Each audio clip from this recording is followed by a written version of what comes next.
बंधु माने आजिर एही कार्यक्रम को आपण मानकु स्वागत। आजिर एही कार्यक्रमटी तुला राशि व्यक्ति विशेष मानक पई बहुत गुरुत्वपूर्ण अटे, बहुत ही खास अटे।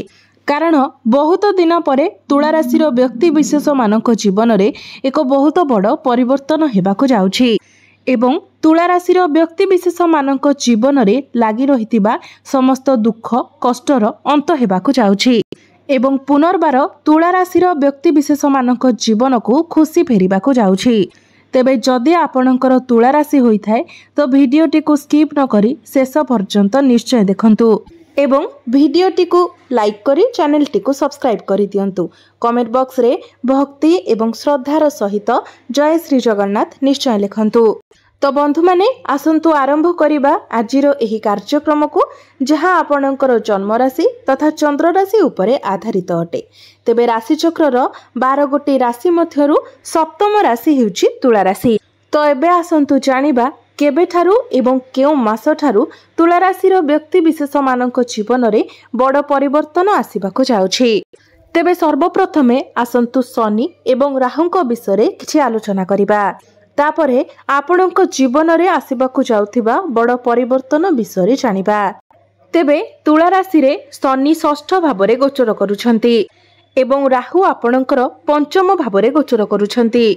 बृहस्पति आपणकर भाग्य भाव अर्थात नवम स्थान रे गोचर करूछंती एवं केतु आपणकर एकादश भावरे गोचर करूछंती। किंतु शनिदेव वर्तमान बक्री चलन करूछंती एवं 27 नवेम्बर पर्यंत शनि बक्री अवस्था ही रहिबे। सेथिपाई जो तुला राशि व्यक्ति विशेष माने संतानर कामना करुथिले, संतान पाई प्लानिंग करुथिले, सेही व्यक्ति विशेष मानक पाई समय बहुत भल रहुछि। एहा सहित एही समय जदि आपण एडमिशन किंबा फॉर्म फिलअप करबा पाई चाहुछंती, सेथिपाई मते समय आपणक पाई बहुत भल रहिबो। किंतु तुला राशि जो माने विद्यार्थी अछंती से माने गोटे कथा भल भाबरे मन रखिबा उचित जे 16 अगस्त ठारू आपणक पाई शुभ समय आरंभ होई जाउछि। कारण 16 अगस्त को सूर्य निजर स्वराशि रे प्रवेश करिवे। तो जो विद्यार्थी माने निजर पाठ पढ़ारे किछि डिसिजन नेबा पाई चाहुथिले, किछि स्टेप नेबा पाई चाहुथिले, अगस्त मास 16 तारिख परे आपणक पाई समय बहुत भल रहुछि। एहा व्यतीत 16 अगस्त परे जदि आपणकर किछि गवर्नमेंट एग्जाम रहुछि तो एग्जाम रे आपणकु बहुत भल शुभ फल प्राप्ति हेबा।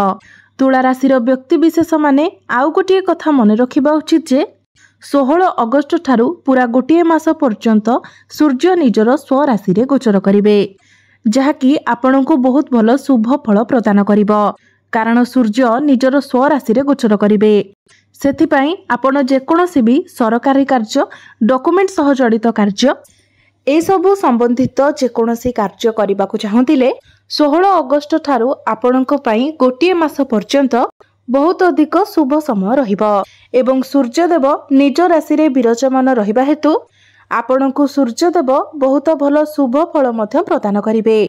किंतु गोटे कथा मने रखंतु जे वर्तमान ठारू 27 नवेम्बर पर्यंत आपण माने राजनीति पॉलिटिक्स करुथिबा व्यक्ति विशेष मानक ठारू टिके दूरे रुहंतु।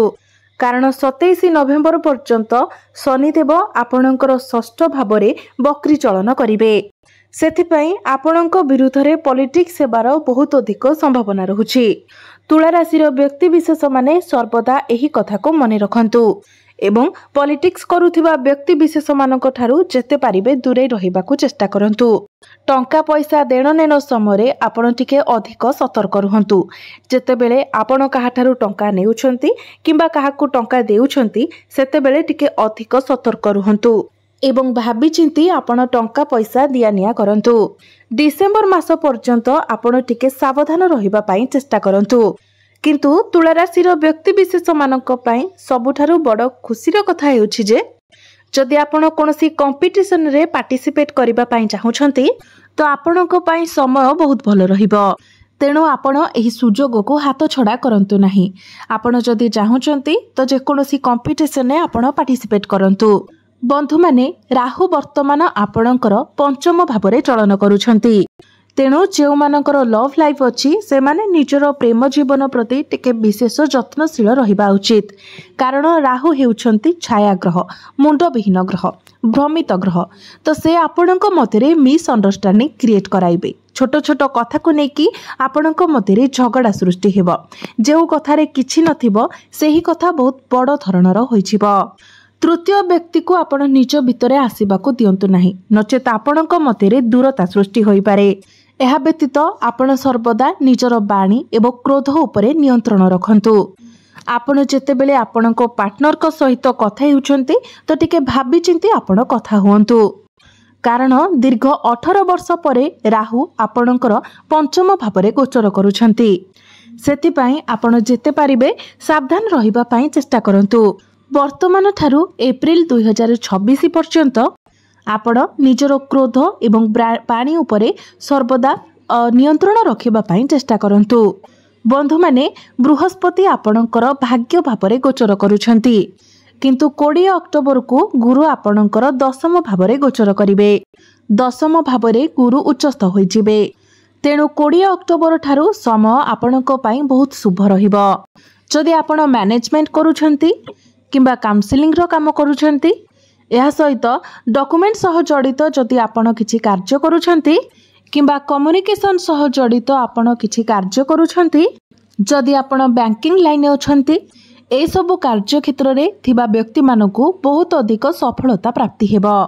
आपणक काम कार्य रे आपणकु बहुत अधिक लाभ प्राप्ति हेबो। आपणक पई आउ गोटे खुशीर कथा हेउछि जे जेतेबेले गुरु आपणकर दशम भावरे उच्च स्थिति रे गोचर करिवे, जो तुला राशि व्यक्ति विशेष मानक पाखरे चाकरी नथिला से मानकु चाकरी मिलिबार संभावना बढ़ी जिवो। तेणु आपण निज तरफरु चेष्टा जारी रखंतु। 14 सेप्टेम्बर ठारू 14 नवेम्बर पर्यंत आपणकु चाकरी मिलिबार विशेष संभावना रहुछि। एहा सहित जो व्यक्ति माने चाकरी क्षेत्र रे अछंती, चाकरी करूछंती, से मानकर चाकरी क्षेत्र रे प्रमोशन हेबार मध्य जोग बनुछि। तो एबे आसंतु जानिबा केबे ठारू आपणक जीवन रे बहुत बड़ परिवर्तन हेबाकू जाउछि। कारण मु पूर्वरु ही आपणकू कहि सारिछि जे आपणक जीवन रे एक बड़ परिवर्तन आसीबाकू जाउछि। सेतिपाई एबे आसंतु जानिबा केबे ठारू एवं केते तारीख ठारू आपणक जीवन रे बहुत बड़ परिवर्तन आसीबाकू जाउछि। तेबे बंधु माने आपणकर राष्ट्राधिपति शुक्र 14 सेप्टेम्बर को आपणक राशि रे प्रथम भावरे प्रवेश करिवे। एही कारणरू 14 सेप्टेम्बर ठारू आपणक जीवन रे बहुत बड़ परिवर्तन आसीबाकू जाउछि एवं शुक्रदेवंकर स्थिति बहुत बलवान रहुतिबा हेतु आपणकर किछि बड़ स्वप्न मध्य पूर्ण हेबाकू जाउछि। यह सहित आपणको अनेक सुख सुविधा प्राप्ति हेबार मध्य जोग बनुछि। आपण जदि दीर्घ दिन धरी आपणकर पसंद अनुसार किछि जिनिस किणाकिणी करबाकू चाहुतिले जहा आपण करि पारु नथिले, तो जेतेबेले शुक्र आपणकर निज राशि रे प्रवेश करिवे सेतेबेले आपण कोनोसी बड़ जिनिस किणाकिणी करि पारंती जहा आपण दीर्घ दिन धरी किनिबा पई चाहुतिले। एमिति आपणकर अनेक किछि स्वप्न पूर्ण हेबार संभावना रहुछि। कारण शुक्र निजर स्वराशि रे प्रवेश करबा सहित 28 अक्टोबर को मंगल मध्य निजर स्वराशि रे प्रवेश करिवे। सेथिपाई आपणक जीवन रे बहुत बड़ परिवर्तन आसीबाकू जाउछि। किंतु तुला राशि व्यक्ति विशेष माने डिसेम्बर मास पर्यंत गोटे कथा मने रखंतु जे आपणको आपणकर प्रेम जीवन प्रति विशेष सतर्क रहिबार अछि। प्रेम जीवन को विशेष ध्यान देबार अछि। यह सहित विद्यार्थी माने मध्य निजर पाठ पढ़ारे अधिकरु अधिक ध्यान रखंतु। कारण आपणकर माइंड डाइवर्ट हेबो, पाठ पढ़ारे आपणकर आग्रह आसीबो नाही एवं आपण निजर पाठ पढ़ा को नेके कन्फ्यूज मध्य होई जिवे। सांग साथी खेलकूद ए सबुरे आपण अधिक समय दे पारंती। तेणु ए सबु ठारू दूरे रही आपण जेते पारिबे निजर पाठ पढ़ारे फोकस करबा पई चेष्टा करंतु।